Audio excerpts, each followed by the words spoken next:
"You look exhausted," Mafia boss said as she slept on his shoulder, then took her to his mansion. The smell of lemon-scented industrial cleaner was the only thing keeping Isla Moreno awake, and even that was losing its battle against the gravity pulling at her eyelids. It was 2 a.m. in Chicago, and the neon sign of the 24-hour diner where she worked hummed with a low, irritating buzz that seemed to vibrate in her molars. She wiped down the counter for the 100th time that night, her wrist aching with a dull, repetitive throb. The rag was gray, the water in the bucket was lukewarm, and the tips in her pocket amounted to less than $12 for a 6-hour shift. This was the second half of her day. The first half had been spent on her knees scrubbing grout in a motel off the interstate, a place where people paid by the hour and left their shame in the bed sheets. Isla had scrubbed until her knuckles were raw and red, only to rush across the city to put on an apron and pour coffee for truck drivers and insomniacs who barely looked her in the eye. Isla moved toward the kitchen to dump the bucket, her legs feeling heavy, as if she were wading through waist-deep water. She caught her reflection in the stainless steel pie case. Her dark hair was pulled back in a fraying, messy bun, escaping strands sticking to her forehead with sweat. There were dark, violet bruises of exhaustion under her eyes, stark against her pale skin. She looked like a ghost haunting her own life. Her manager, a thick-necked man named Rick, who smelled perpetually of stale fryer grease and cigarettes, leaned out of the service window. He did not speak. He barked. He told her she missed a spot on table 4. He told her she was moving too slow. He told her that there were plenty of girls desperate for work who would not drag their feet like she did. Isla nodded, accepting the verbal lashing with a numbness that had become her armor. She did not argue. She could not afford to argue. 2 years ago, she might have snapped back. 2 years ago, she had been a different person, wearing designer heels and worrying about final exams at the university. That was before the sirens, the early morning raid, and the image of her father being led away in handcuffs while the neighbors watched from behind their curtains. Fraud. The prosecutors had said embezzlement on a massive scale. Her father had sworn he was innocent, that he had been set up by partners who needed a fall guy, but the gavel had come down all the same. The assets were frozen, then seized. The house was gone. The friends who used to drink his wine and laugh at his jokes stopped answering their phones. Isla had been left with nothing but a blackened reputation and a suitcase of clothes she could no longer afford to dry clean. Now, she was just the girl who cleaned up other people's messes. Rick dismissed her 10 minutes late, docking her pay for a break she had not taken. Isla changed out of her uniform in the cramped bathroom, pulling on a thick, oversized sweater and a coat that was not warm enough for the biting November wind waiting outside. She exited the diner through the back alley to avoid the drunk patrons lingering near the front, clutching her purse tight against her chest. The walk to the train station was a gauntlet of shadows and steam rising from manhole covers. The city felt predatory at this hour. The wind whipped off the lake, cutting through the alleys like a knife, stinging her cheeks and making her eyes water. She kept her head down, walking with a brisk, purposeful stride that she hoped masked her terror. She was squatting in a condemned apartment building 4 stops away, a place with no heat and a landlord who accepted cash under the table while looking at her with eyes that made her skin crawl. She had to be careful. She had to be invisible. The station was a cavern of fluorescent light and concrete. Isla swiped her pass, the turnstile clicking loudly in the empty silence. She moved to the platform, shivering, and wrapped her arms around herself. When the train finally rumbled into the station, screeching metal against metal, it looked like a haven. She stepped into the car and scanned it quickly. It was mostly empty, save for a few slumped figures in the far back and a group of men sitting near the middle. She chose a seat near the door, collapsing onto the hard plastic bench. The heat in the car was blasted high, a stark contrast to the freezing air outside. It wrapped around her like a heavy blanket, instantly seducing her tired body into a state of dangerous relaxation. Isla tried to keep her eyes open. She focused on the grime on the window, on the rhythmic clatter of the wheels over the tracks, on the flickering overhead light, but the exhaustion was a physical weight, pressing down on her chest, pulling her chin toward her chest. She blinked, and the world blurred. She blinked again, and the train car seemed to tilt. She did not realize she was falling. She simply drifted, her body surrendering to the overwhelming need for rest. Her head lolled to the side, seeking something to lean on, something solid. She found a shoulder. It was broad, firm, and covered in wool so soft it felt like velvet against her cheek. It smelled of expensive things, sandalwood, aged leather, and a hint of cigar smoke that was not stale, but rich and earthy. It was the most comfortable thing she had felt in months. Isla let out a soft, ragged sigh, her hand curling unconsciously into the fabric of the stranger's coat as she slipped into a deep, dreamless sleep. Beside her, Luca Belanti did not move. He sat perfectly still, his posture rigid, his dark eyes fixed on the reflection in the window opposite him. He was a man who occupied space with terrifying authority. His suit was custom-tailored Italian wool, charcoal gray, fitting his broad frame with architectural precision. A black overcoat was draped over his shoulders, the very coat the girl was currently drooling on. Across the aisle, two of his men sat tense and alert. One of them, a man with a scar running through his eyebrow, started to rise, his hand drifting toward the inside of his jacket. He glared at the girl who had dared to use the dawn of the Belanti crime family as a travel pillow. Luca raised a single finger. The gesture was small, barely a twitch, but it froze his man instantly. The guard sat back down, confusion flickering in his eyes, but he did not question the order. Luca looked down at the girl. She was small, fragile-looking, with dark circles under her eyes that spoke of a bone-deep weariness he recognized. He knew what it looked like to be hunted by life. He had seen that look in the mirror enough times. Her hand was gripping his lapel, her fingers red from the cold and rough from work. She looked nothing like the women he usually associated with. Polished, dangerous creatures who wanted his money or his power. She looked like a stiff breeze could shatter her. He should have shoved her off. He should have moved seats. He was Luca Belanti, a man who was currently navigating a violent turf war that had left 3 of his warehouses in ashes. He was not a pillow for stray kittens, but as the train rattled through the darkness of the Chicago underground, he remained statue still, adjusting his shoulders slightly so her head would not slip. The train screeched to a halt at her stop, the sudden deceleration jolting Isla awake. She gasped, her eyes flying open. For a second, she did not know where she was. Then the smell of sandalwood hit her, and she realized she was practically draped over a stranger.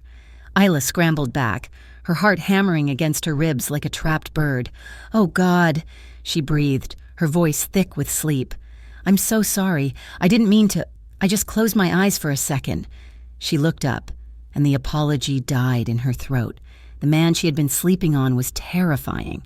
He was devastatingly handsome, with sharp, angular features and eyes the color of obsidian. But there was a coldness radiating from him that made the air in the train car feel thin. He looked at her with an expression she could not read, not anger, not amusement, just an intense, calculating assessment. And then she saw the men across the aisle. They were staring at her with the predatory focus of wolves waiting for a command to strike. Panic surged through her. "I'm sorry," she repeated, scrambling to her feet. She grabbed her bag, her hands shaking. "Excuse me."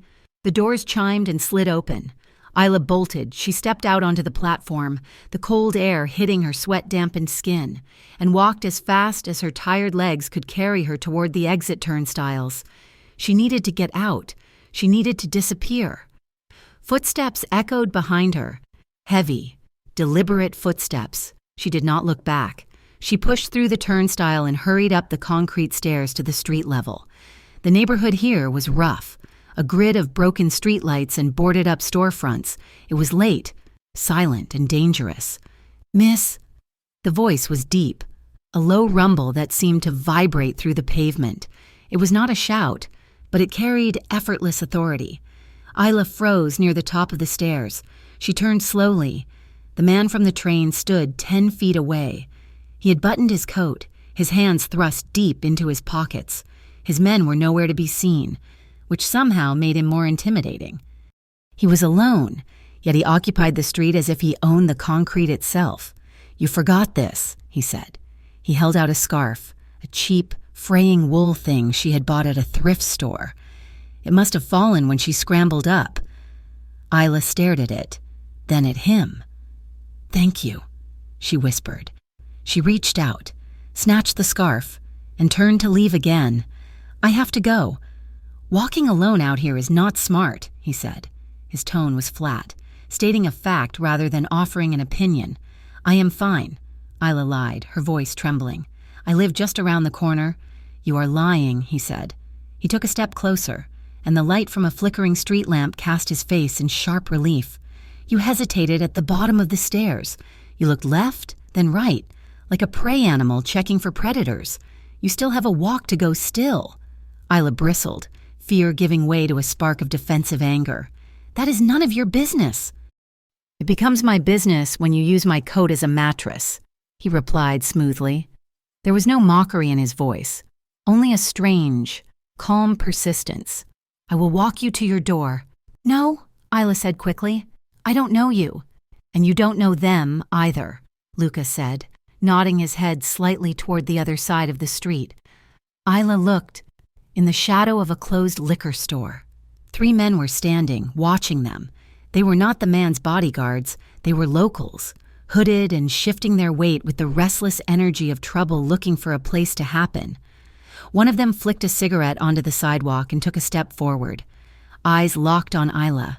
A cold knot of dread tightened in her stomach.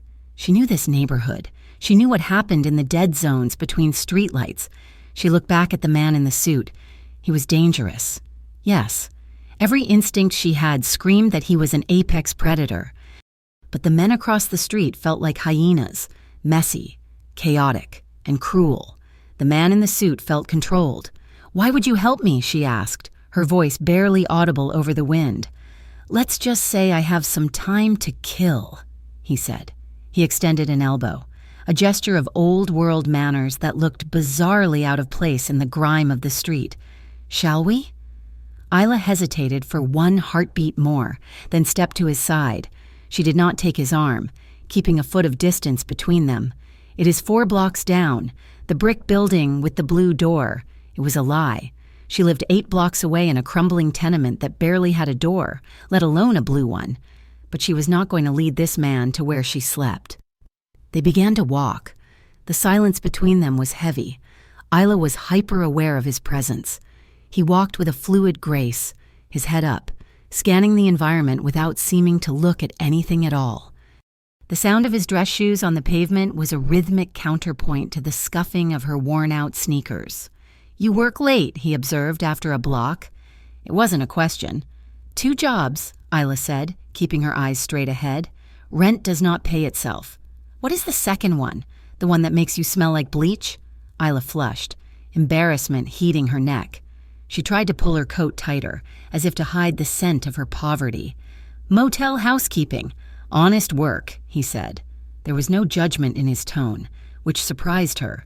Men like him usually looked at women like her as if they were part of the scenery, or worse, something to be used and discarded. "You looked like you hadn't slept in a week back there." "It has been a long month," she admitted, the fatigue creeping back into her voice. "Trouble at home?" "Something like that." She glanced at him sideways. "You ask a lot of questions to a stranger." "I find that people are more interesting when they think no one is watching," he said enigmatically. They crossed an intersection. The streetlights here were broken, plunging the block into near total darkness. Isla instinctively moved closer to him. The shadows felt thick. Concealing movement behind them. The scuff of a boot on gravel echoed. Isla stiffened. "Someone is following us." "I know," Luca said softly. He did not speed up. He did not look back. "Keep walking." "But keep walking." They took another 10 steps. The footsteps behind them quickened, heavy and clumsy. A voice rang out, raspy and aggressive. "Hey, rich boy!" Isla stopped, her breath hitching. She turned. It was one of the men from the liquor store. He had followed them, emboldened by the darkness and the expensive cut of Luca's suit. He was holding something in his hand, a knife. glinting dully in the ambient light of the city. "Wallet and the watch," the thug sneered, stepping closer. "And the girl leaves her purse, too." Isla backed away, her hands coming up in a defensive posture. "Please," she stammered. "We don't have anything." The thug ignored her, focusing on Luca. "You deaf? I said give me the watch." Luca turned slowly. He did not look afraid. He looked bored. He unbuttoned his suit jacket with deliberate slowness, sighing as if this were a tedious meeting he had to attend. "Go home," Luca said. His voice was quiet, but it carried a menacing weight that made the air drop 10 degrees. "Last chance." The thug laughed, a nervous, jagged sound. He lunged, the knife slashing out in a clumsy arc. Isla screamed. What happened next was a blur of motion too fast for Isla to fully comprehend. Luca did not retreat. He stepped into the attack. His left hand shot out, catching the thug's wrist in midair. There was a sickening crack, the sound of bones snapping under immense pressure, followed immediately by the clatter of the knife hitting the pavement. The thug howled. Dropping to his knees, Luca did not stop. He twisted the man's arm behind his back and drove a knee into his ribs, forcing him face first onto the concrete. It was brutal, efficient, and completely silent on Luca's part. He didn't grunt with effort. He didn't shout in anger. He simply dismantled the threat as if he were taking apart a broken clock. He leaned down, whispering something into the ear of the groaning man. Isla couldn't hear the words, but she saw the thug go completely still, paralyzed by sheer terror. Luca stood up, adjusting his cuffs. He looked down at the man, then kicked the knife into a storm drain. He turned back to Isla. She was pressing herself against the brick wall of a building, her eyes wide, her chest heaving. She'd seen violence before, fights in the diner, police raids, but she had never seen violence like this. This was professional. This was practiced. Luca walked toward her. He stopped a few feet away, giving her space. He did not look triumphant. He looked concerned. "Are you hurt?" he asked. Isla shook her head, unable to find her voice. She looked at his hands. They were clean. No blood, just perfectly manicured nails and knuckles that didn't even look red. "Who are you?" she whispered, the question escaping before she could stop it. The wind howled down the alley, blowing Isla's hair across her face. Luca reached out, his hand hovering for a moment before he gently tucked a strand of hair behind her ear. His fingers were warm, and the touch sent a jolt of electricity straight down her spine that had nothing to do with fear. He looked into her eyes, his expression softening just a fraction, revealing a glimpse of the man beneath the monster. "Someone who doesn't like seeing women sleep on trains," he replied simply. Isla stared at him, her heart pounding a frantic rhythm against her ribs. The thug on the ground groaned, dragging himself away into the shadows, but Isla didn't look at him. She couldn't look away from Luca. "Come," he said, offering his elbow again as if the violence of the last 30 seconds had never happened. "We are almost to the blue door." Isla looked at his arm. She looked at the darkness surrounding them. And then, driven by an instinct she couldn't name, she stepped forward and wrapped her hand around his arm. It was hard as rock beneath the soft wool. They walked the rest of the way in silence, the echo of their footsteps the only sound in the sleeping city. But this time, Isla didn't feel the cold. She felt the heat radiating from the man beside her, a dangerous fire that she knew she should run from, but which she was inexplicably drawn toward. They stood in front of the weathered brick building Isla had claimed was her home. The wind was still biting, whipping down the canyon of the street, but the presence of Luca Belanti seemed to act as a shield against the cold. He did not look at the building, nor did he question why a young woman would live in a place where the windows were boarded up with plywood on the first floor. He simply reached into the inner pocket of his suit jacket and withdrew a small, rectangular card. He held it out to her. Isla took it, her fingers brushing against his leather glove. The card was heavy, matte black, and completely blank on one side. On the other, embossed in silver leaf, was a single telephone number. No name, no business title, no address. "If the wolves come back," Luca said, his voice low and devoid of the mockery she was used to hearing from men in this neighborhood, You call this? Isla looked at the card, then up at him. I do not need charity. It is not charity, he corrected, his dark eyes locking onto hers. It is insurance. Good night. Miss Moreno. He knew her last name. She had not told him her name. Before she could ask how he knew, he turned and walked away, moving with that same silent, predatory grace back toward the shadows where the city seemed to swallow him whole. Isla watched him go until he was nothing but a silhouette against the streetlights. Then she pushed open the heavy front door of the building. She waited in the vestibule for 5 minutes, counting the seconds to ensure he was truly gone. Then, shivering, she slipped back out, staying close to the walls, and began the 8-block trek to her real apartment. As she walked, she looked at the black card in her hand. It felt heavy, like a stone. It represented a world she did not understand and a man who frightened her just as much as he intrigued her. She passed a garbage can overflowing with wet cardboard and soda bottles. With a sudden burst of resolve, she tossed the card inside. She did not need a savior, especially not one who broke arms without blinking. She was Isla Moreno. She survived. But as she walked another 10 steps, her resolve crumbled. The image of the thug's face when Luca twisted his arm, the sheer terror in his eyes, flashed in her mind. She stopped, cursing softly under her breath. She dug a crumpled receipt and a pen from her purse. She did not go back for the card, but she squeezed her eyes shut, visualizing the silver numbers she had stared at for those 5 minutes in the vestibule. She wrote the sequence down on the back of the receipt, shoved it deep into her pocket, and hurried home. The next day was a lesson in humiliation. The motel where Isla worked the morning shift was a festering sore on the side of the highway, a place where truckers and desperate couples stopped for an hour or two. The air always smelled of stale smoke and industrial bleach, a combination that made Isla's stomach turn. She was scrubbing the grout of room 112 when the guest returned. He was a large man with a red face and wandering eyes, and he had not checked out yet. He stood in the doorway, blocking the light, watching her on her hands and knees. You missed a spot, he drawled.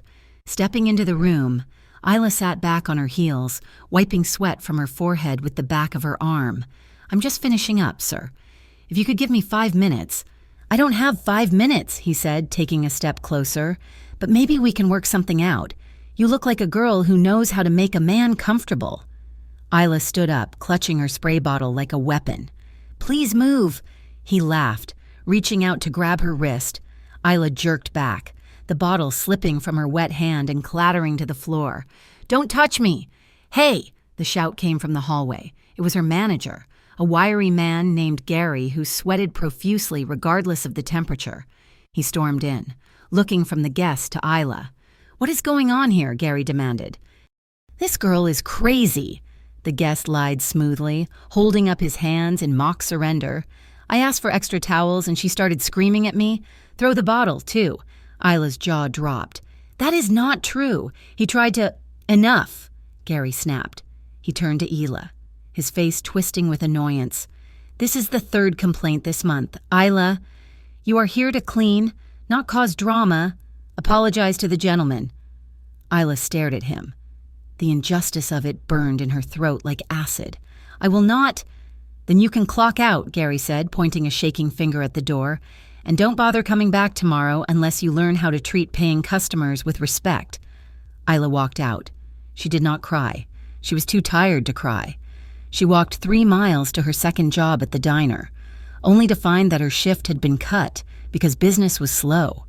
By the time she reached her apartment building that night, her bones felt like they were made of lead. All she wanted was to crawl onto her mattress, pull the thin blanket over her head, and sleep until the world ended. She climbed the 4 flights of stairs, the smell of boiled cabbage and mildew thick in the stairwell. When she reached her door, she retrieved her key and slid it into the lock. It did not turn. Isla frowned, jiggling it. She pulled it out, wiped it on her shirt, and tried again. It stopped halfway. The lock was new. The brass was shiny, contrasting with the peeling paint of the door. Trouble with the key? Isla spun around. Her landlord stood at the end of the hallway, leaning against the railing. He was a greasy man who wore gold chains that turned his neck green and looked at Isla with a hunger that made her skin crawl. "The key doesn't work," Isla said, her voice trembling slightly. "That is because I changed the cylinder about an hour ago," he said, picking his teeth with a fingernail. "You are 3 weeks late on rent." Isla, "I have half of it," she pleaded, reaching for her purse. "I can give you half now, and the rest on Friday when I get my tips from the diner." "I don't want a half," he said, pushing off the railing and walking slowly toward her. "And I am tired of waiting for cash, but there are other ways to pay." He stopped a foot away from her, his gaze raking over her body in a way that made Isla feel naked. The hallway suddenly felt very small, the air very thin. "Open the door," Isla said, her voice hard. "Or what?" he sneered. "You are squatting here. Sweetheart, you are not on the lease. I call the cops. You go to jail for trespassing, unless you want to come downstairs to my unit and negotiate." He reached for her. Isla did not think. She reacted. She slammed her purse into his chest, driving him back a step, and then she turned and ran. She scrambled down the stairs, taking them 2 at a time, hearing his angry shouts echoing behind her. She burst out of the front door and into the street. It had started to rain, a cold, miserable drizzle that soaked through her sweater in seconds. Isla ran until her lungs burned, turning corners at random, putting distance between herself and the landlord. She stopped under the awning of a closed laundromat, gasping for air. She was shaking so hard her teeth chattered. She had nowhere to go, no money for a hotel, no friends to call. Her father was in prison. Her mother was dead. She was completely, utterly alone in a city that wanted to eat her alive. She sank to the ground, wrapping her arms around her knees. She reached into her pocket to find a tissue, but her fingers brushed against a piece of paper. The receipt. She pulled it out. The ink was smudged from the rain, but the silver numbers she had scribbled down were still legible. Isla stared at them. It was a lifeline, or it was a trap. At this moment, soaking wet and terrified, the difference didn't seem to matter. There was a payphone on the corner. She walked to it, her legs numb. She fed her last few quarters into the slot and dialed the number with trembling fingers. It rang once. "Tell me where you are." The voice was deep, calm, and instantly recognizable. He didn't ask who it was. He didn't say hello. He just knew. Isla let out a sob she had been holding back for hours. I am at the laundromat on 5th and Main. Please, stay there." The line went dead. Isla hung up the phone and waited. 10 minutes passed, then 15. She began to wonder if he was coming, or if this was some cruel joke. Then a car turned the corner. It was a black sedan, sleek and long, moving through the rain-slicked streets like a phantom. It pulled up to the curb right in front of her. The window rolled down. Luca sat in the driver's seat. He was alone. He wore a black turtleneck that emphasized the sharp line of his jaw, and the interior of the car glowed with the soft light of the dashboard. Isla stepped forward, hugging herself. "I don't have any money," she blurted out, the rain dripping from her nose. If you expect payment, I can't." Luca looked at her. His expression was unreadable, but his eyes lingered on her shivering form. He reached across the passenger seat and pushed the door open. "Get in," he said. Isla looked at the open door, then back at the dark, empty street. She got in. The car was warm and smelled of leather and that same sandalwood scent. It was silent, the engine barely a hum. Isla buckled her seatbelt, her hands shaking uncontrollably. Luca put the car in gear and pulled away from the curb. "Where are we going?" she asked, her voice small. "Somewhere safe," he replied. He drove for 30 minutes, leaving the grimy grid of the city behind and heading toward the affluent northern suburbs, where the houses sat behind high iron gates. They wound up a private drive lined with ancient oaks, finally stopping in front of a massive limestone mansion. It was beautiful, but it was cold. The architecture was severe, all sharp angles and imposing columns. It looked less like a home and more like a fortress. Luca parked the car and led her inside. The foyer was cavernous. with floors of black and white marble that shone like glass. A grand staircase swept upward, and a crystal chandelier hung overhead, unlit. The silence in the house was absolute. "You are soaked," Luca observed, looking at the puddle forming around her sneakers. "I'm sorry about the floor," Isla murmured. "The floor is stone. It will survive." He gestured toward the stairs. "Second floor, third door on the left. It is a guest suite. There are fresh towels and clothes in the closet. Sleep." Isla hesitated. "You live here alone?" "Go," he said, not unkindly. She went. The room was larger than her entire apartment. It had a 4-poster bed, a fireplace, and a bathroom stocked with soaps that smelled of lavender. Isla stripped off her wet clothes, showered in water that was blessedly hot, and climbed into the bed. She expected to lie awake, terrified, but the mattress was like a cloud. She was asleep before her head fully settled on the pillow.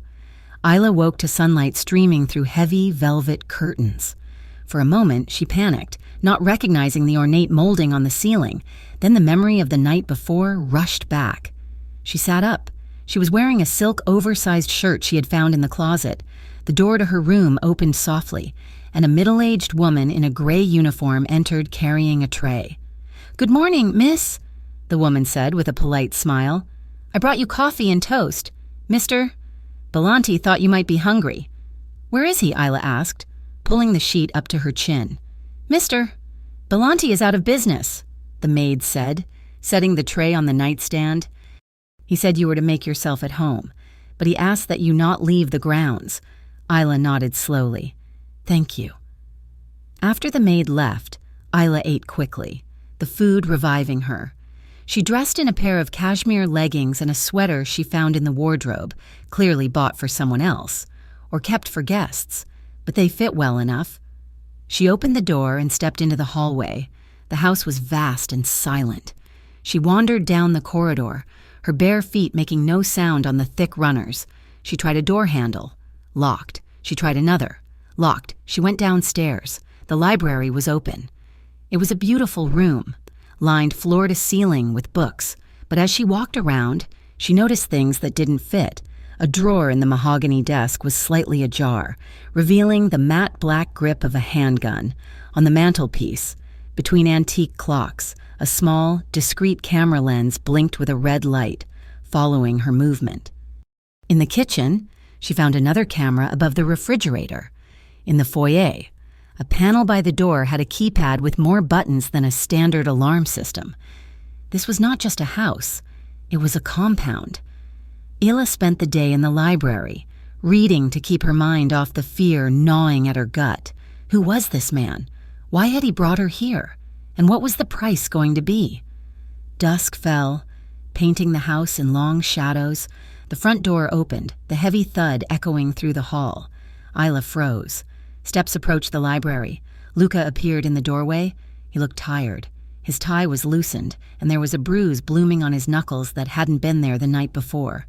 "Dinner is served in the dining room," he said, his voice rough. "Join me." Isla followed him. The dining table was long enough to seat 20 people, but it was set for 2 at one end. A simple meal of steak and roasted vegetables was waiting. Luca sat at the head of the table, pouring himself a glass of dark red wine. He gestured for her to sit. Isla sat. She didn't eat. She watched him. He ate with mechanical precision, cutting the meat and chewing slowly, his eyes fixed on the middle distance. "You have questions," he said after a few minutes, not looking at her. "I can hear you thinking from here." Isla took a breath. "Are you in the Mafia?" Luca stopped chewing. He set his knife and fork down, picked up his wine glass, and took a sip. He turned his gaze to her, and the intensity of it made her breath hitch. He didn't lie. He didn't laugh it off. "I run things," he said calmly. "I ensure order where there is chaos. I protect what is mine. That is all you need to know." Isla's hands clenched in her lap. "Is that what I am now? Something you own?" "You are a guest," Luca said. "You can leave whenever you want. But if you walk out that door, the landlord, the debts, the people who put your father in prison, they are all still there waiting for you." "Why?" Isla asked, her voice cracking. Why did you help me? You don't know me. I am nobody. I fell asleep on your shoulder and drooled on your coat. Why bring me here? Why give me clothes and food?" Luca looked at her for a long time. The silence stretched, heavy and suffocating. For a second, the mask slipped. The cold, imperious mafia boss faded, and Ela saw a flash of something ancient and incredibly lonely in his eyes. "Because," Luca said quietly, his voice sounding hollow in the massive room, "because no one helped me once." He picked up his knife and fork and resumed eating. The conversation was over, but the air between them had shifted. Isla picked up her fork, her hand trembling, and took a bite. She was terrified. Yes. But as she looked at the man eating alone at the head of the table, she realized she wasn't just afraid of him. She was aching for him. 5 days had passed since Isla Moreno disappeared from the gritty reality of her life and reappeared inside the limestone walls of Luca Belanti's estate. The mansion was less of a home and more of a fortress disguised as a palace. It was a place of hushed acoustics and cold surfaces, where the air always smelled faintly of lemon oil and beeswax. Ela moved through the rooms like a ghost, unsure of her own substance. She was not a prisoner. The heavy oak front door was never locked from the inside. Yet, she was certainly not a guest in the traditional sense. Guests were invited for parties or dinners.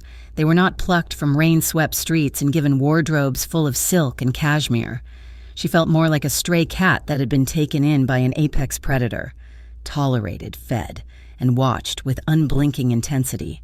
Luca was a phantom in his own house. He left before she woke, his black sedan crunching down the gravel drive while the morning mist still clung to the manicured lawns. He returned long after the sun had set, bringing with him the scent of the city, exhaust, cold air, and the metallic tang of adrenaline. He provided everything she could possibly need. The refrigerator was stocked with her favorite foods, though she had never told him what they were. A stack of paperback novels appeared on her nightstand one afternoon. Fresh flowers, white lilies were placed in the foyer daily, but he gave her nothing of himself. When their paths crossed in the hallway or the kitchen, he offered a polite nod or a brief inquiry about her comfort, his face a mask of perfect, impenetrable marble. Ila's curiosity began to gnaw at her fear. She started to pay attention to the rhythm of the house. She noticed that the landline phone in the study rang at odd hours, 2 in the morning, 4 in the morning, and that Luca always answered on the first ring, his voice dropping to a low, lethal murmur. One Tuesday night, unable to sleep, she crept onto the landing of the grand staircase. The foyer below was dimly lit, the front door opened, and 3 men walked in. They were not the polished security detail that patrolled the perimeter. These men looked rough, their clothes rumpled and stained. One of them was clutching his side, a dark, wet patch spreading across his ribs. Another had a face that was a swollen map of purple and blue bruises. Luca met them at the foot of the stairs. He did not look alarmed. He looked disappointed.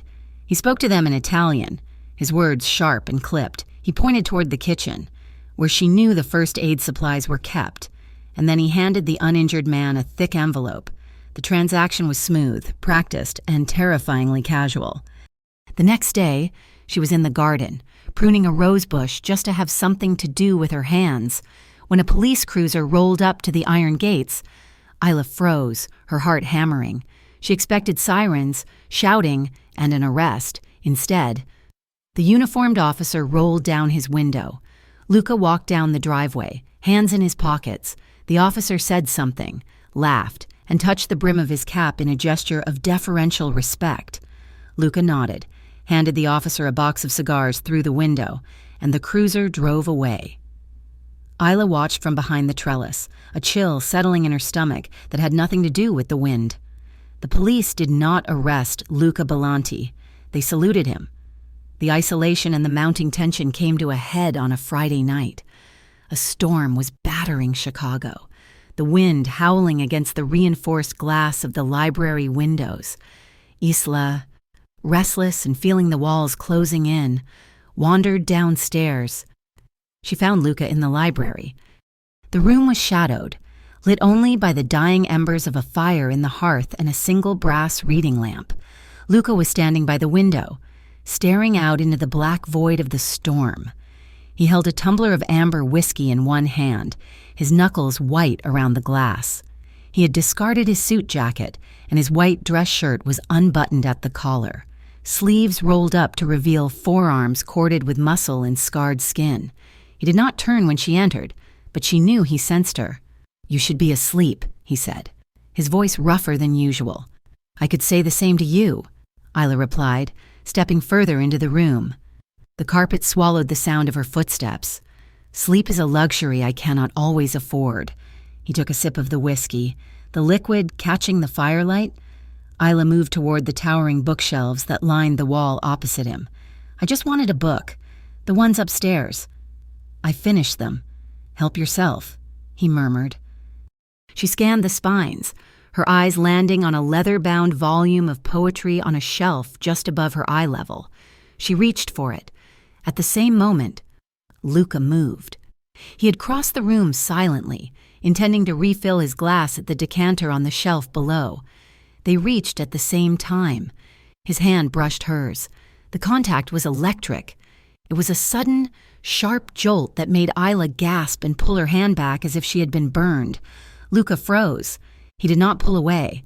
His hand hovered in the air where hers had been a second before. He turned his head slowly to look at her.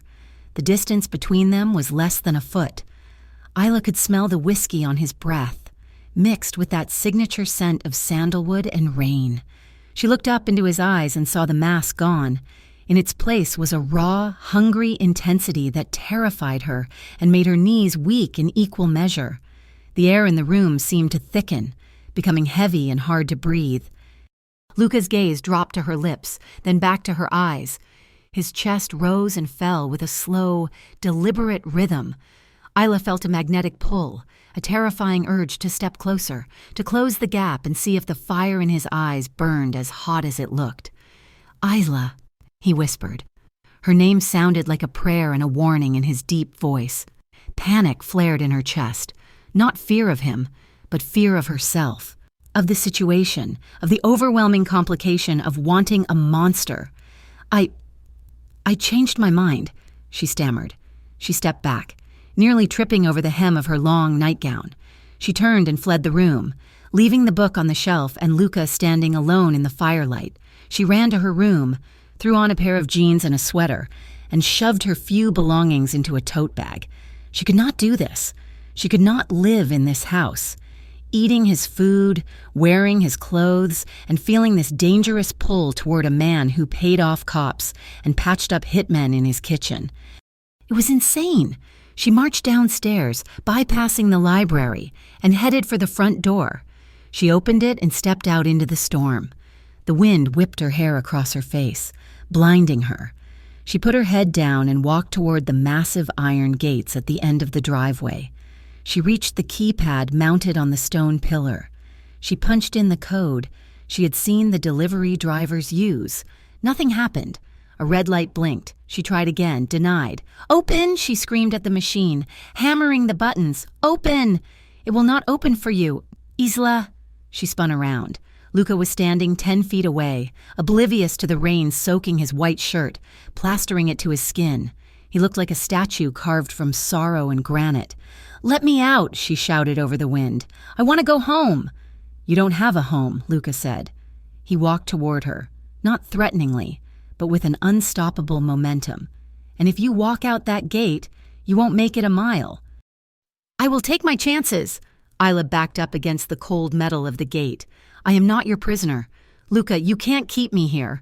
I am not keeping you here to control you," he said, his voice rising for the first time, cutting through the sound of the thunder. "I am keeping you here because your landlord sold you out." Isla stopped fighting the gate. She stared at him, water dripping from her eyelashes. "What?" Luca stopped a few feet from her. He wiped rain from his eyes. "When you didn't come back that night, he didn't just change the locks. He made a call. He called the people your father owed money to. He told them you had come into some cash, that you were holding out. He reported you missing to the police as a cover. but he gave your description to the Bratva." Isla felt the blood drain from her face. The Bratva. The Russian mob. The men her father had screamed about in his sleep before the arrest. He wouldn't," she whispered. "He did," Luca said. "Luca. For $5,000, if you leave this estate, they will find you, and they will not be as polite as I have been." Isla slumped against the bars of the gate, the fight draining out of her. She slid down until she was sitting on the wet gravel, putting her head in her hands. Luca knelt in front of her. He did not touch her. He simply shielded her from the wind with his body. "I took care of the landlord," he said quietly. Isla looked up, her eyes wide. "What did you do?" "He's at St. Mary's Hospital," Luca said, his face devoid of emotion. "He will be eating through a straw for the next 6 weeks. He won't be making any more calls." Isla shuddered. She should be horrified. She knew she should be horrified. But beneath the horror was a dark, twisted thread of relief. Someone had hurt the man who had tormented her. Someone had struck back. "Come inside," Luca said, standing up and offering her his hand. "You are freezing." Isla looked at his hand, the hand that had likely put a man in the hospital earlier that day. She took it. The truce that followed was fragile. Isla stayed, but the dynamic had shifted. She knew now that she was safe from the world outside, but she was sharing a cage with a lion. 2 nights later, the panic attack hit. It started with a noise, a branch snapping against her window in the wind. To Isla's sleeping brain, it sounded like a fist pounding on wood. It sounded like the night the police kicked down her front door.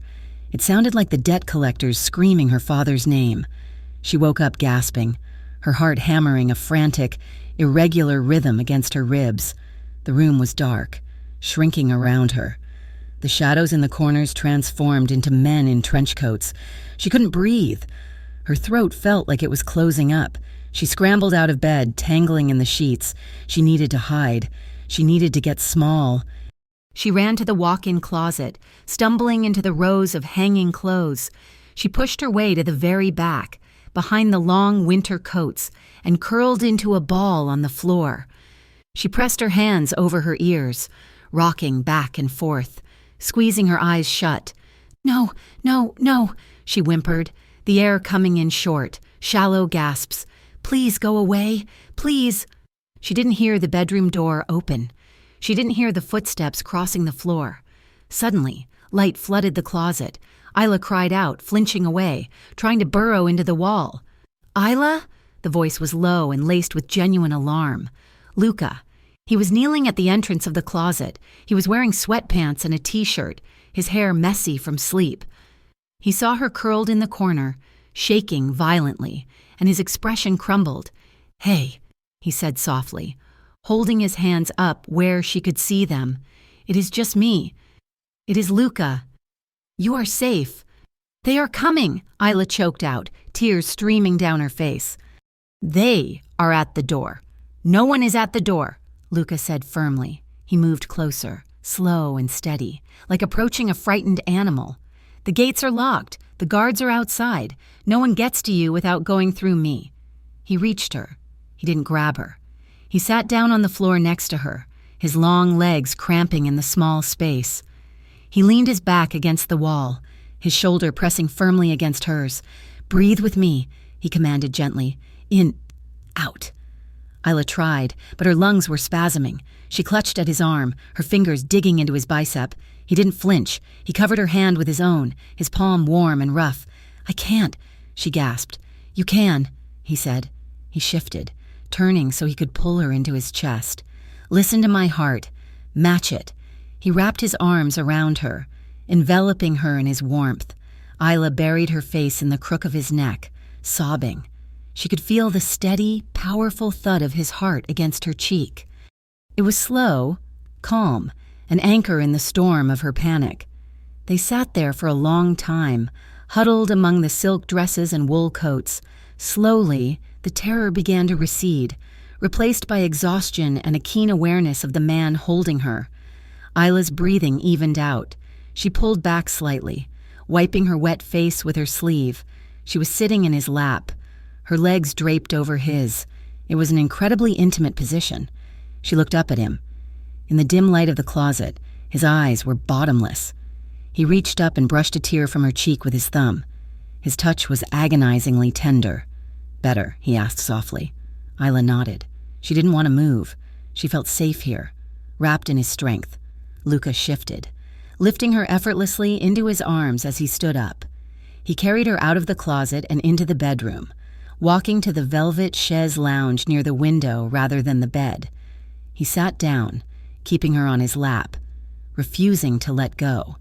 Isla rested her head against his shoulder, her exhaustion making her heavy. She turned her face inward, her lips brushing against the sharp line of his jaw. Luca went still. Isla froze. The contact had been accidental, but neither of them pulled away. The heat that had flared in the library returned, but this time it was different. It wasn't just attraction, it was gratitude and safety and a desperate need for connection. She lifted her head. Their faces were inches apart.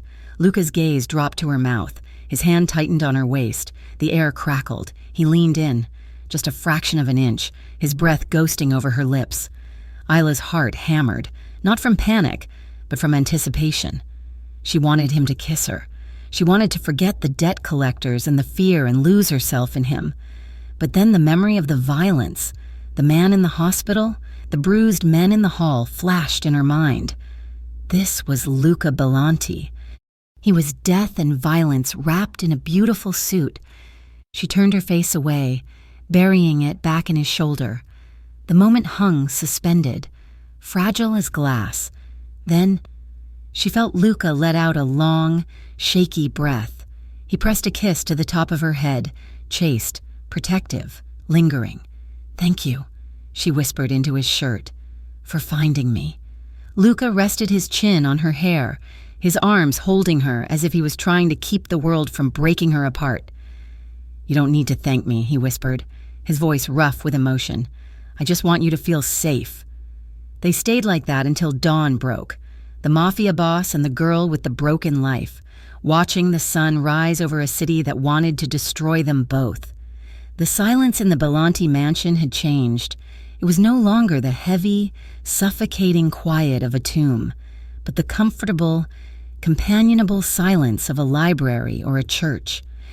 The air, once thick with unsaid threats and fear, now carried the scent of fresh coffee and burning oak logs.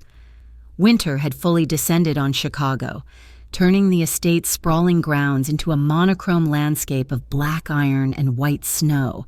Isla and Luca had established a routine that hovered on the edge of domesticity, terrifyingly fragile, yet undeniably real. They walked the perimeter of the private gardens in the mornings, bundled in wool coats, their breath misting in the freezing air. They didn't touch, but they walked close enough that their sleeves brushed with every step. Luca was still a man of few words, but the wall of ice he had erected between them was beginning to thaw. He would pour her coffee before she reached for the pot.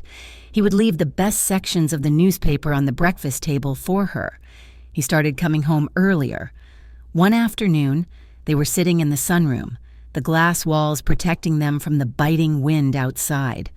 Isla was reading, curled up in an armchair, while Luca reviewed a stack of documents with a frown etched between his brows.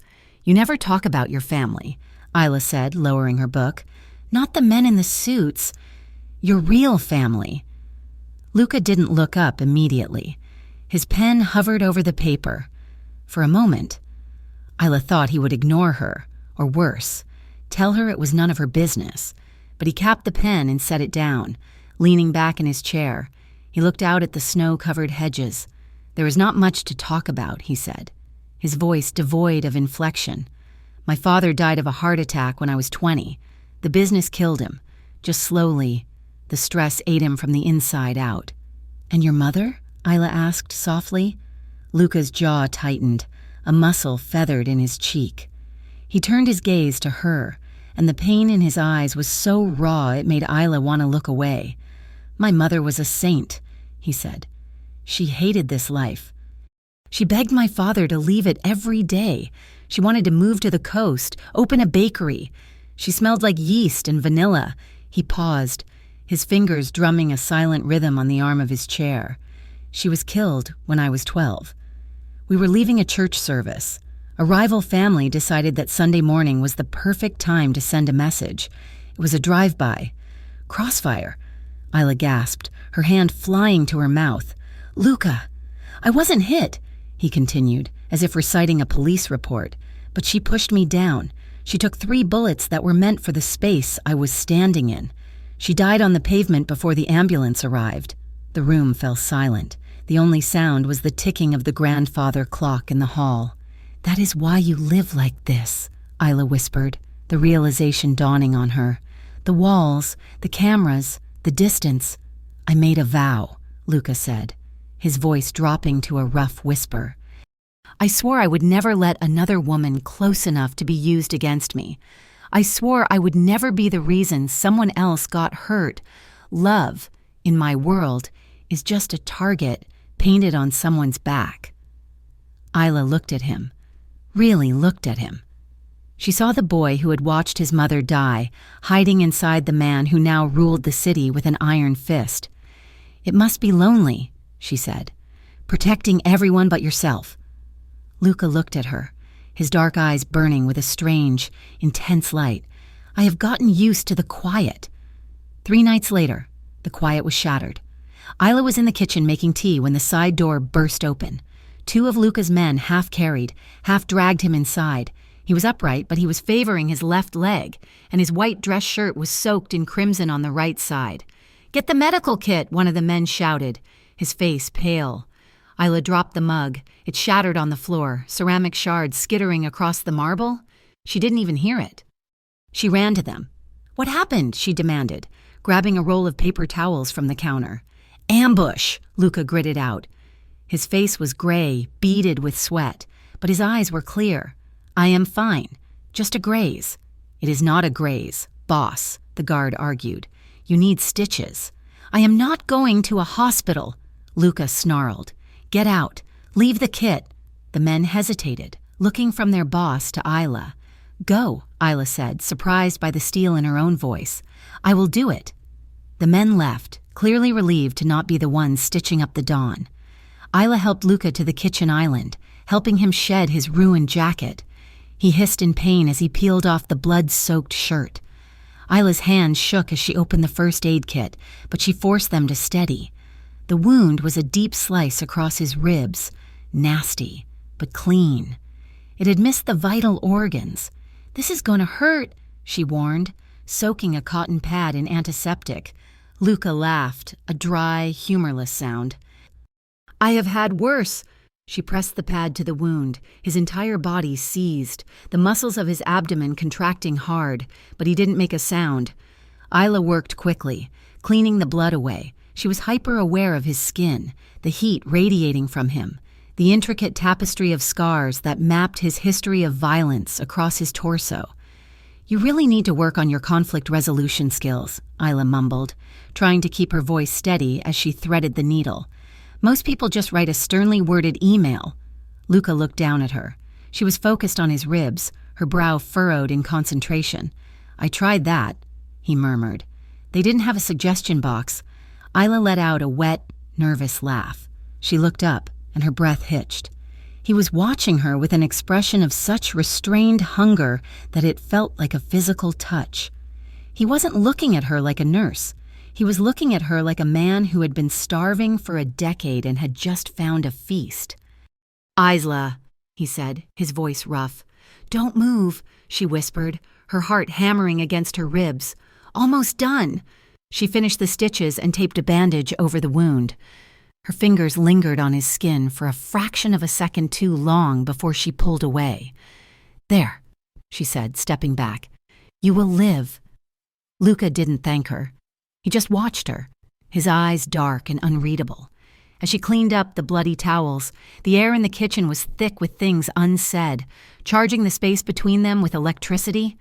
Isla couldn't sleep. The image of Luca sitting on the kitchen stool, shirtless and bleeding, was burned into her retinas. She tossed and turned for hours, tangling herself in the high thread count sheets until the clock read 3 in the morning. She knew he was awake. She could feel it. The house felt restless, vibrating with the same tension that was coiling in her gut. She got out of bed. She didn't put on a robe. She wore a simple silk slip, pale gray and trimmed with lace. She walked down the dark hallway, her bare feet silent on the carpet. She reached the double doors of the master suite. They were ajar. She pushed one open. The room was massive, dominated by a king-sized bed and a wall of windows that overlooked the frozen lake. The only light came from the moon reflecting off the snow. Luca was standing by the window. He was still shirtless, the bandage stark white against his tanned skin. He was staring out at the darkness, one hand resting high on the glass. He didn't turn when she entered. "Go back to bed. Isla?" "No," she said. The single word hung in the air. Luca turned slowly. The moonlight cut across his face, highlighting the sharp angles of his cheekbones and the depth of his eyes.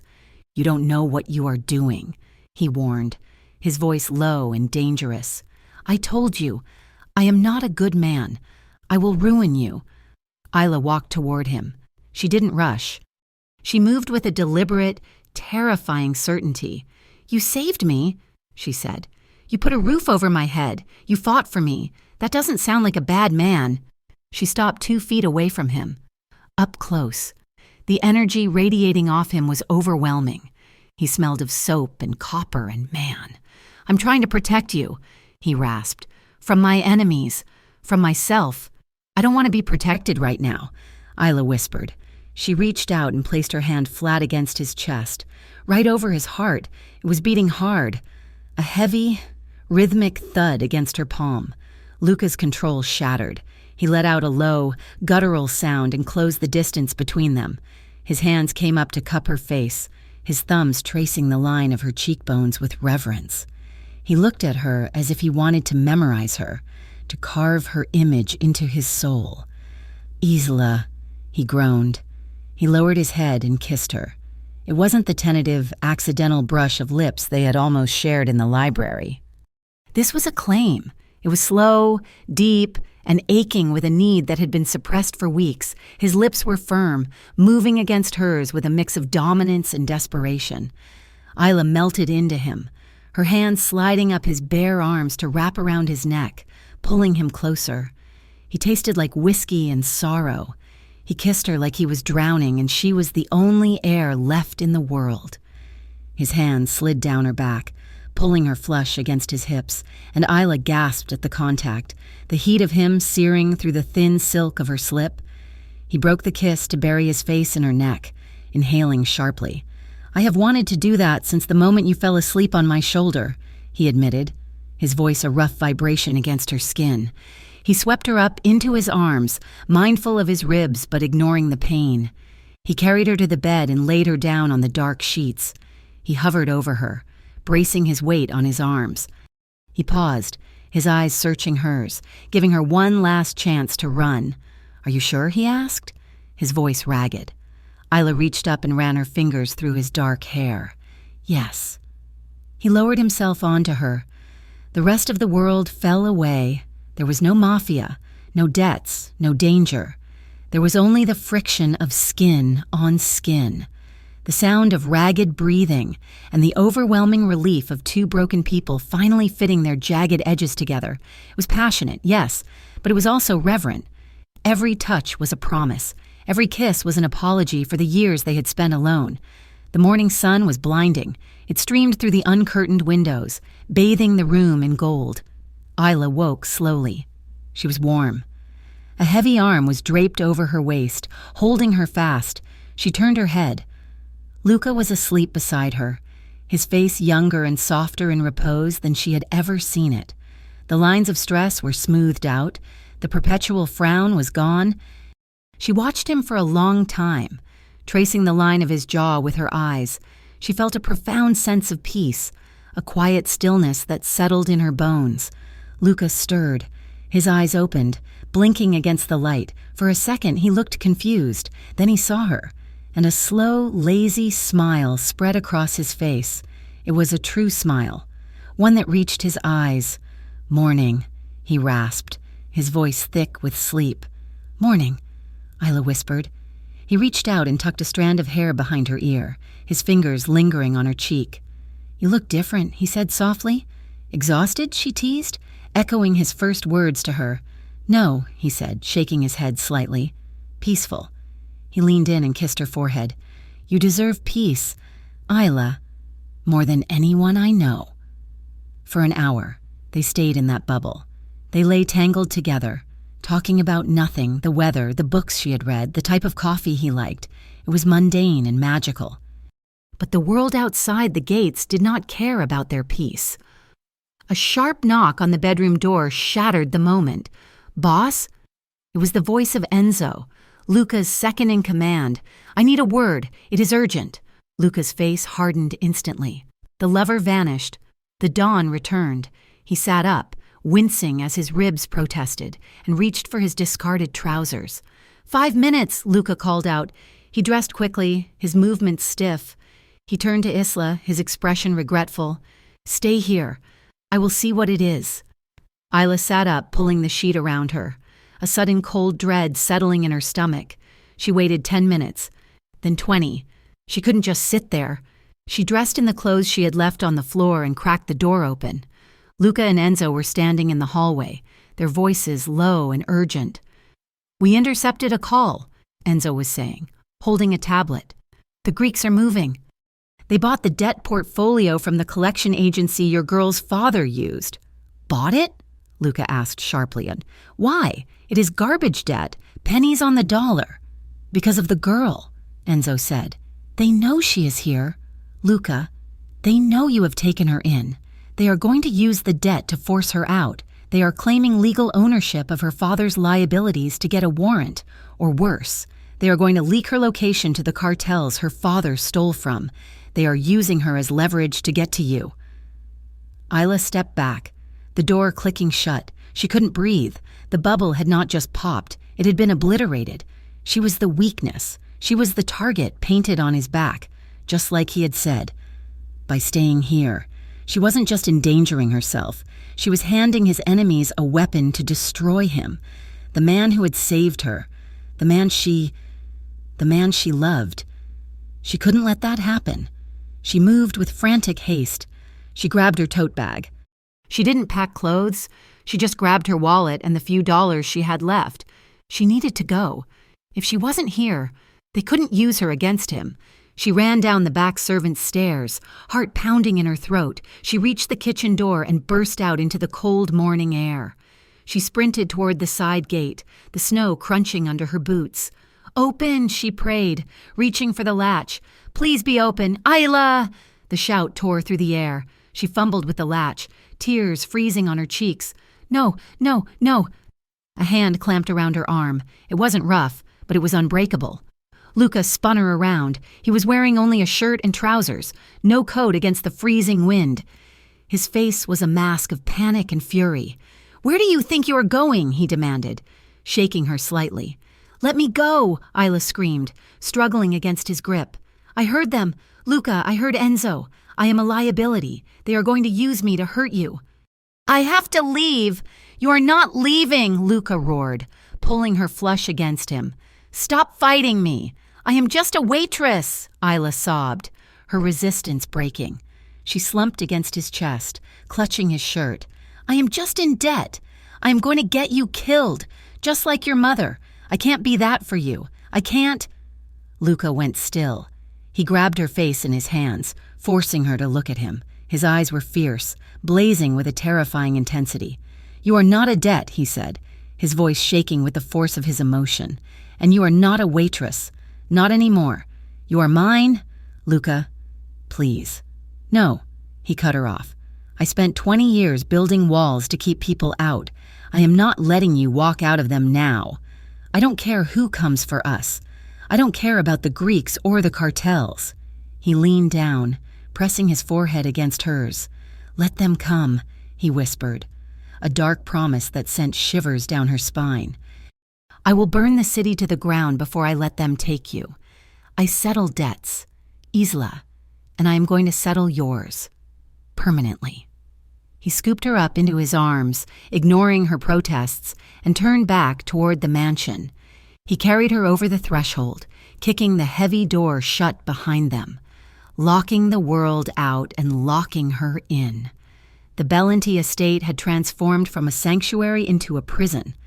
The iron gates remained shut, bolstered by additional chains, and men with grim faces and earpieces patrolled the perimeter in tight, shifting patterns. The windows were covered, plunging the mansion into a perpetual twilight that messed with Isla's sense of time. Every shadow seemed to hold a threat. Every creak of the floorboards sounded like an intruder. Inside, the air was thick enough to choke on. Luca was operating on a frequency of controlled fury that made him terrifying to be around. He spent his hours in the command center he had set up in the West Wing, surrounded by maps, monitors, and lieutenants who spoke in hushed, urgent tones. Isla felt less like a guest and more like a piece of contraband being hidden from customs. She paced the length of the library, her reflection in the darkened glass looking pale and drawn. She was the cause of this. She knew it. The Greeks, the rival families, the sudden escalation. It was all because her father's debts had made her a pawn on a chessboard she didn't understand. Enzo, Luca's second-in-command, walked past the open library door, talking into a satellite phone. Isla caught a snatch of the conversation. "Thorne is the link," Enzo was saying, his voice low. "He was Moreno's bookkeeper. We found him in a safe house on the south side. He's selling the debt ledgers to the Greeks. If they get those ledgers, they have legal leverage to freeze Luca's legitimate assets, claiming they are tied to Moreno's fraud." Isla stepped out into the hall, her heart sinking. It wasn't just about her physical safety anymore. Her existence here was threatening to dismantle the empire Luca had spent his life building. She found Luca in the kitchen an hour later. He was staring at a tablet, a mug of black coffee untouched beside him. He looked exhausted, the lines around his eyes deepened by sleeplessness. "We need to talk," Isla said, her voice steady despite the trembling in her hands. Luca looked up. For a second, his face softened, but he quickly reassembled the mask of the dawn. "Not now. Isla, things are moving fast. That is exactly why we need to talk," she insisted, walking around the island to stand across from him. "I heard Enzo. They are coming for your assets. They are using me to tear you down." "I will handle Enzo," Luca said darkly. "He speaks too loud." "Stop protecting me," Isla snapped, slamming her hand down on the marble counter. "Look at this place. Luca, it is a siege. You are bleeding money and resources just to keep me behind a gate. It is not worth it." Luca stood up slowly, his height suddenly imposing in the small space. "I decide what is worth it." "I am a liability," Isla argued, tears pricking her eyes. "If I turn myself in, if I go to the police or even to the Greeks, this stops. You can cut ties. You can say you never knew who I was." "You think they will let you walk?" Luca laughed, a harsh, barking sound. "The Greeks will use you until you are empty and then leave you in a ditch. And the police answer to the highest bidder in this district. At least you would be safe," Isla cried. "I can't be the reason you lose everything. Just let me go. Let me make the deal." Luca moved faster than she could react. He reached across the counter and grabbed her wrist, his grip bruising. He pulled her toward him, his eyes blazing with a terrifying intensity. "You are not a transaction," he hissed, his voice vibrating with rage. "You are not a poker chip I can just toss back into the pot to save my hand. Do you understand?" Isla stared at him, the heat of his grip searing her skin. She yanked her arm back, pulling free with a sharp gasp. "Then stop treating me like one," she shouted. "Stop moving me around like a piece of inventory. You keep me in the dark. You lock me in rooms. You make decisions for me. That is not protection. Luca, that is ownership." She turned on her heel and stormed out of the kitchen. Luca shouted her name, but she didn't stop. She ran up the back stairs, her chest heaving, needing to put walls between herself and the man who made her feel simultaneously cherished and suffocated. She intended to go to her room, but in her blind haste, she took a wrong turn on the second-floor landing and ended up in the hallway leading to Luca's private study. The door was slightly ajar. Isla slowed down. She'd never been there. It was the one room in the house that was strictly off-limits. She pushed the door open. The room was stark, smelling of leather and cigar smoke. A massive mahogany desk dominated the center, covered in stacks of files. On the wall behind the desk, a corkboard was filled with photos connected by red string, the visual map of the war he was fighting.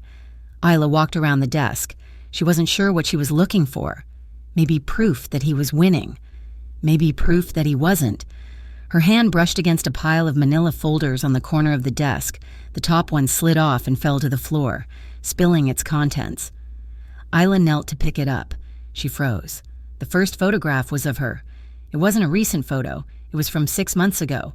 She was walking out of the university library, wearing a coat she had sold weeks ago. She picked up the next photo.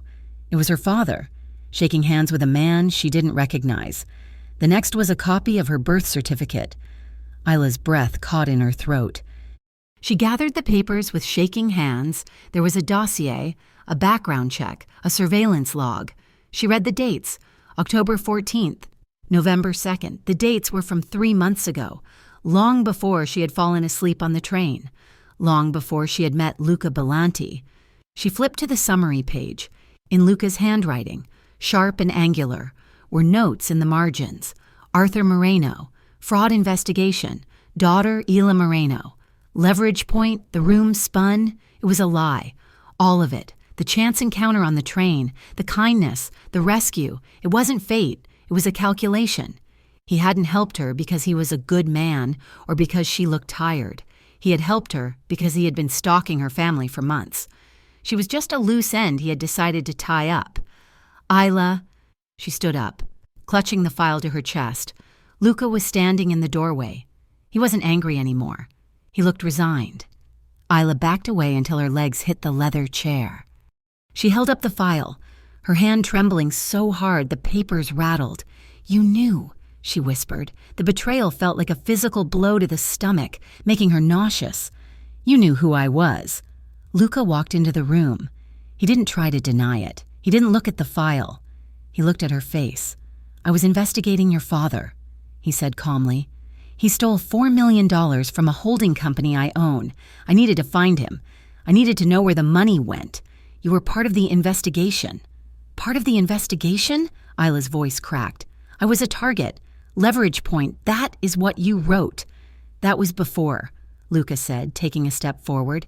"Before what?" Isla screamed. She threw the file at him. Papers scattered across the Persian rug like dead leaves. "Before you decided to play the hero? Before you manipulated me into your car? Was the thug on the street one of yours, too? Did you stage the whole thing just to get me into your house?" "No," Luca said, his voice hard. "The attack was real. The train was real. How can I believe you?" Tears streamed down her face, hot and angry. "You told me you helped me because you didn't like seeing women sleep on trains. You lied." "I didn't lie," Luca said. "I just didn't tell you the whole truth." Isla marched up to him. The grief and the love and the fear boiled over into a singular moment of rage. She slapped him. The sound echoed in the quiet room like a gunshot. Isla's palm stung. Luca's head turned to the side, but he didn't raise a hand to stop her. He stood there, accepting the blow, his jaw tight. "So this was all a setup?" she demanded, her voice breaking. "The breakfast, the clothes, the night in your bed. Was it all just to keep your leverage close?" Luca turned his head back to look at her. His eyes were hollow. "It wasn't supposed to mean anything," he said, his voice low and rough. "I tracked you to the train that night to confront you. I was going to scare you into telling me where your father hid the money. That was the plan." He took a breath, looking at her with a devastating vulnerability. "Then you fell asleep," he whispered. "You looked so tired. You looked like you were carrying the weight of the world, and I didn't want to wake you." Isla stared at him. The admission hung in the air, tragic and insufficient. It didn't fix the lie. It didn't erase the fact that their foundation was built on surveillance photos and stolen money. "I can't do this," she choked out. "I can't be here." She ran. She pushed past him, sprinting out of the study. She heard him call her name, but she didn't stop. She ran down the stairs, ignoring the startled looks of the guards in the foyer. She needed air. She needed to be away from him, away from the lies. She burst out the front door. The cold air hit her like a wall, shocking her lungs. She ran down the driveway, slipping on patches of ice. "Miss Moreno," a guard by the fountain shouted. "Stop!" She ignored him. She reached the service gate on the east side of the property, a smaller exit used by the groundskeepers. It was keypad locked. She had seen the code entered a dozen times.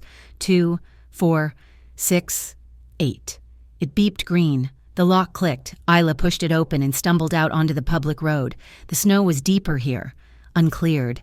She trudged through it, her sneakers soaking through instantly. She didn't know where she was going. She just walked. Blinded by tears, her breath coming in ragged sobs, she made it less than 200 yards. A gray van screeched around the bend, sliding on the ice before correcting itself. It didn't pass her. It slammed on the brakes, skidding to a halt right beside her. The side door flew open. Isla's survival instincts kicked in too late. She turned to run, but boots hit the pavement. 2 men in balaclavas jumped out. "Grab her!" one of them shouted. Isla screamed. She swung her arms wildly, her fist connecting with a jaw, but they were too strong. Heavy hands grabbed her waist, her hair. She was lifted off her feet. "Let me go!" she shrieked. Kicking out, they dragged her toward the open door of the van. The interior was dark, a black void waiting to swallow her. She grabbed the door frame, her fingernails scraping against the metal. "Get her in!" the driver yelled. A gunshot cracked through the air. The man holding Ila's legs grunted and collapsed, a hole appearing in his thigh. Isla fell to the asphalt, scraping her knees raw. She looked back. Enzo was standing at the open service gate, a smoking pistol in his hand. He was running toward them, shouting into his radio. The second attacker panicked. He grabbed Isla by the collar of her coat, trying to haul her up, using her as a shield. "Back off!" he screamed, pulling a knife. Then, a roar like a wounded animal tore through the silence. Luca. He didn't have a gun. He was sprinting down the road in his dress shoes, slipping and recovering with terrifying speed. He hit the man holding Isla like a freight train. The impact sent them both flying into the snowbank. Isla scrambled backward, crawling on the ice, gasping for air. Luca was on top of the man instantly. He didn't use technique. He didn't use the cold. Calculated violence she had seen in the alley. This was pure, unadulterated rage. He punched the man in the face, the sound of bone cracking sickeningly loud. He hit him again, and again, and again. "You touched her!" Luca screamed, his voice breaking. He grabbed the man by the tactical vest and slammed him back into the frozen ground. "You touched her!" The man was unconscious, his face a ruin. But Luca didn't stop. His knuckles were raw and bleeding, his breath coming in savage heaves. "Luca!" Isla screamed. "Luca, stop! You're killing him!" Enzo reached them. He grabbed Luca by the shoulders, hauling him back with all his strength. Boss, it is done. He is down." Luca struggled for a second, his eyes wild, unseeing. Then slowly, the red haze seemed to clear. He stopped fighting. He looked down at the broken man in the snow. Then he looked at Isla. He scrambled out over to her, falling to his knees. He didn't care about the blood on his hands or the snow soaking his trousers. He grabbed her face, checking her frantically for injuries. "Did they hurt you?" he gasped, his voice wrecked. "Isla, look at me. Did they hurt you?" Isla was shaking so hard her teeth chattered. She looked at the man who had lied to her, the man who had tracked her father, the man who had just nearly beaten a kidnapper to death with his bare hands. "No," she whispered. "I am okay."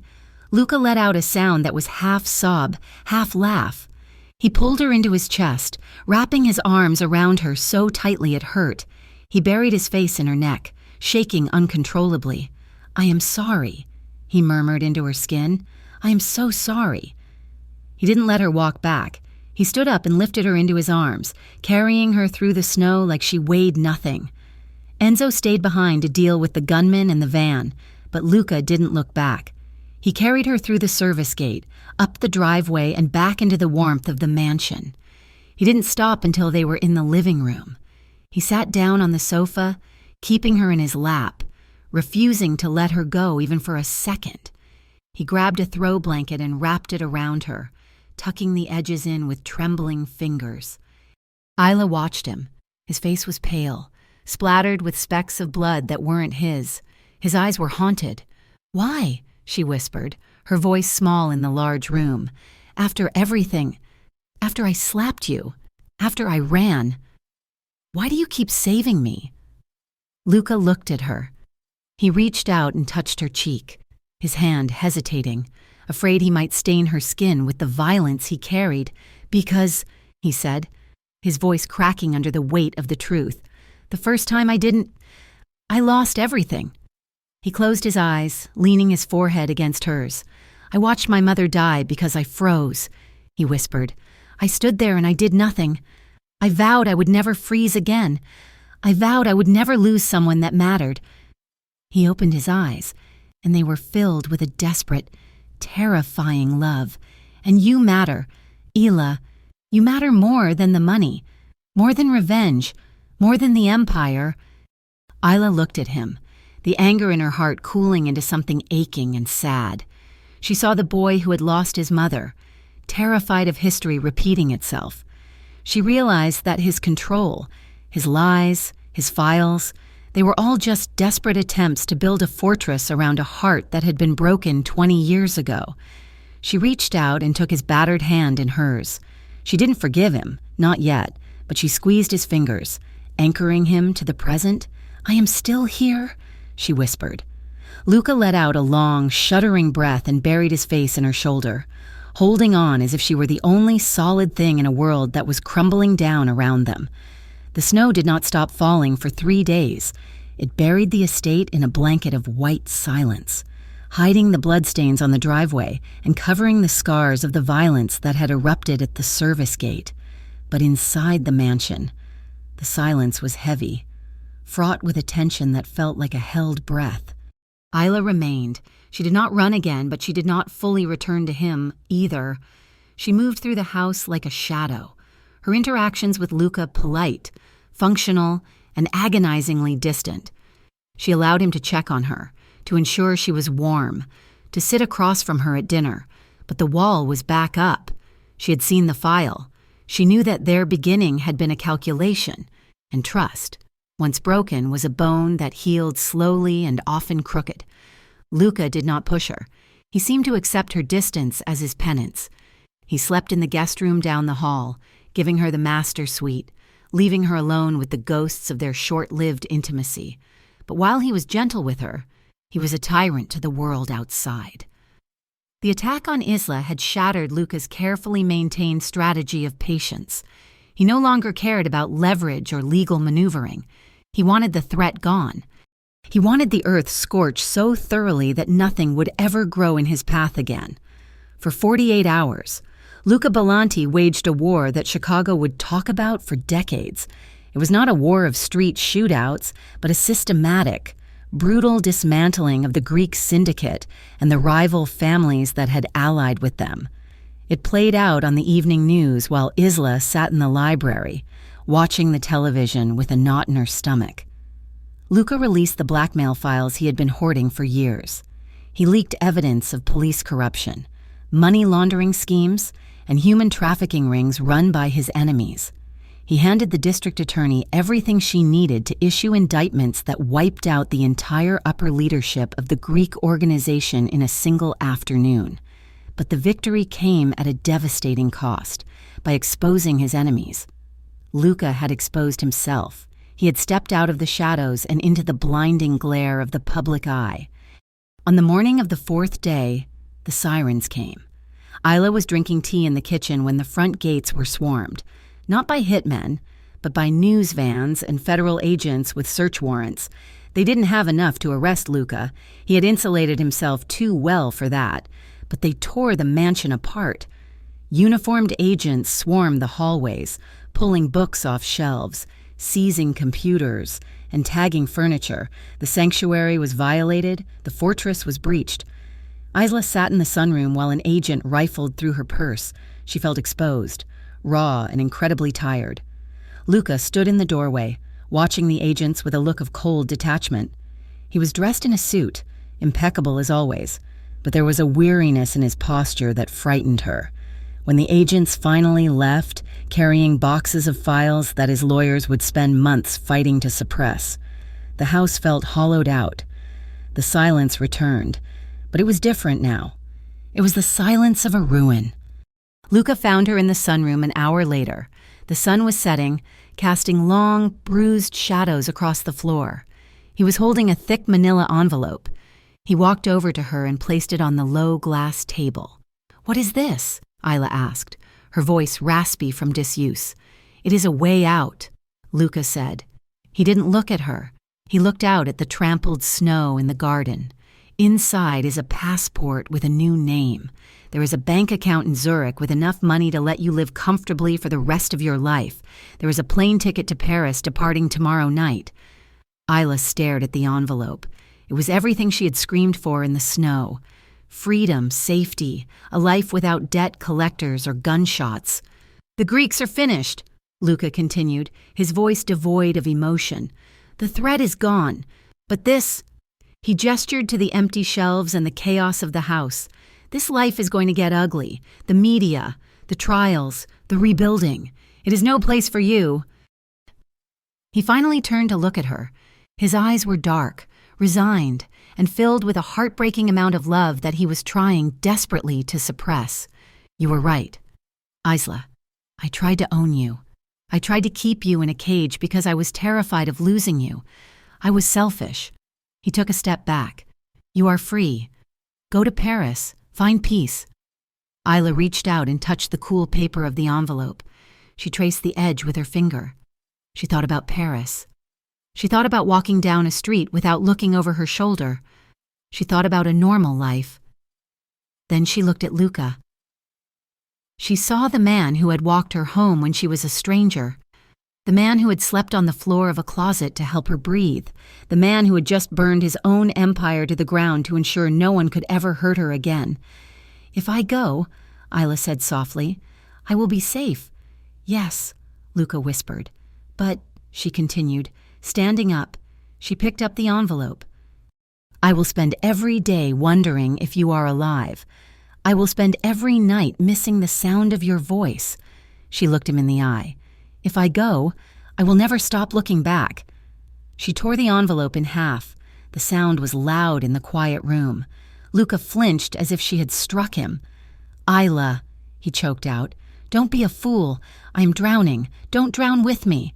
"I know how to swim," she said, stepping around the table to stand in front of him, "and I am not afraid of the water.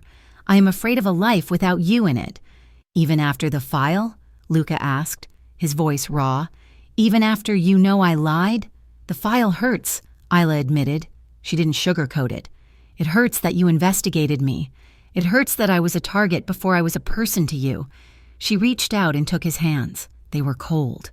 "But you didn't use the leverage," she said firmly. "You had the file, Luca, and you never used it. You could have blackmailed me. You could have forced me to tell you about my father. Instead, you gave me a bed. You gave me food. You fought for me." She squeezed his hands. "The file was the plan," she whispered. "But falling in love with me? That wasn't in the file, was it?" Luca shook his head, his composure crumbling. "No, that was the only thing I didn't account for." "Then we start from there," Isla said. "We build on that, not on the lies, not on the fear, on the fact that you saved me and I saved you." Luca stared at her for a long moment, searching her face for any sign of hesitation. Finding none, he let out a breath that sounded like a prayer. "Come with me," he said. He led her out of the sunroom, through the ravaged house, and up a narrow flight of stairs she had never noticed before. It led to the roof. He opened the heavy steel door, and the winter air hit them instantly. It was snowing again. Soft. Fat flakes drifting down from a charcoal sky. The city of Chicago sprawled out before them, a grid of glittering lights in the distance, beautiful and indifferent. It was freezing, but Luca didn't let her feel it. He unbuttoned his heavy wool overcoat and pulled her into him, wrapping the coat around her so they were cocooned together inside the warmth of the wool and his body. He stood behind her, his arms wrapped tight around her waist, his chin resting on her shoulder. "I can't promise you it will be easy," he murmured against her ear, My name is mud in the papers. Half my assets are frozen. The house is a crime scene. I don't care about the assets, Isla said, leaning back into him, feeling the solid, steady beat of his heart against her back. And I don't care about the house. It was never a home. Luca, it was a fortress. I want to give you a home, he said. I want to give you everything. You gave me safety, she reminded him. Now give me yourself. Luca turned her in his arms. His hands came up to cup her face, his thumbs brushing away the snowflakes that caught on her eyelashes. He looked at her with a reverence that stopped her breath. I love you, he whispered. It was the first time he had said the words. They hung in the cold air, warm and absolute. Isla Moreno, I love you more than my own life. I love you. Luca, she whispered back. He kissed her. It wasn't the desperate, hungry kiss of the bedroom, nor the tentative first kiss in the library. This kiss was deep, slow, and whole. It was a seal on a promise. It tasted of winter air and forgiveness. It was the feeling of coming home after a long, dark journey. Snow swirled around them, dusting their hair white, but they didn't move. They stood on the roof of the broken fortress, holding each other up, two survivors who had finally found their harbor. The next morning, the sun broke through the clouds. Isla woke up in the master bedroom. The bed was warm. For the first time in weeks, she had slept through the night without nightmares. She stretched, feeling the silk sheets against her skin, and listened. There was music playing, soft, slow jazz drifting up from downstairs, and there was a smell, bacon, coffee, and something sweet like cinnamon. She smiled. It was a genuine smile, one that reached her eyes and crinkled the corners. It felt strange on her face, unused muscles remembering how to work. She dressed in one of Luca's oversized shirts and padded barefoot down the stairs. The kitchen was a disaster of flour and eggshells. Luca was at the stove, wearing sweatpants and a t-shirt, flipping pancakes with a look of intense concentration usually reserved for negotiating truces. He looked up when she entered. He smiled. It wasn't the smirk of the Mafia Don. It was just a man, happy to see a woman. I hope you like burnt edges, he said, gesturing to the stack on the plate. I am out of practice. I love burnt edges, Isla said, hopping up onto the counter. A sound came from the back door, a sharp, playful bark. Isla looked over. A large, scruffy dog, some kind of shepherd mix, was sitting by the glass door, tail wagging, nose pressed against the pane. Who is that? Isla asked, delighted. That is Brutus, Luca said, flipping another pancake. I found him at the shelter this morning when I went to get the milk. He looked exhausted. Isla laughed. It was a bright, clear sound that filled the kitchen. You have a type? Belanti? I like strays, he admitted, walking over to her. He stood between her knees, resting his hands on her waist. They are loyal. He kissed her quickly, tasting of coffee. Eat, he commanded gently. We have an appointment at noon. The drive took an hour. They left the city behind, the gray skyline fading in the rearview mirror, replaced by rolling hills and trees heavy with snow. They pulled up to a wrought iron gate, but this one wasn't ominous. It was decorative, covered in ivy. Behind it sat a house. It wasn't a mansion, it was a sprawling, two-story farmhouse with a wraparound porch and smoke curling lazily from a stone chimney. It was secluded, quiet, and surrounded by woods. A real estate agent was waiting by the front door, looking nervous to be meeting the infamous Luca Belanti, but holding her clipboard with professional determination. Isla stepped out of the car. The air here was clean. It smelled of pine and earth. She took a deep breath, filling her lungs. What is this? She asked.